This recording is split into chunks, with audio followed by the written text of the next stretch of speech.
To begin, we'll take a look at the cutting machine.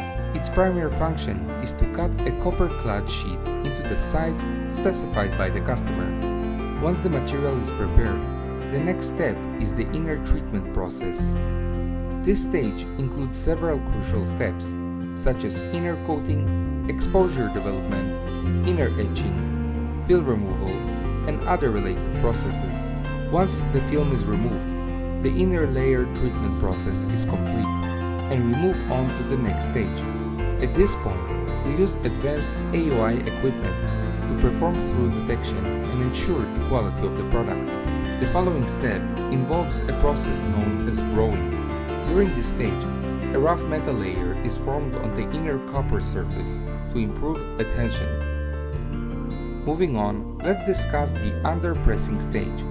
Lamination is based on the tension of PP sheet, and it's required careful consideration of factors such as uniformity of copper, symmetry of lamination, and blind holes factors.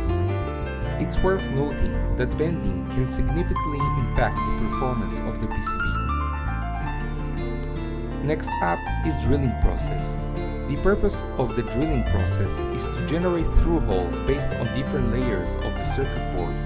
Those holes are crucial in establishing connections between the layers.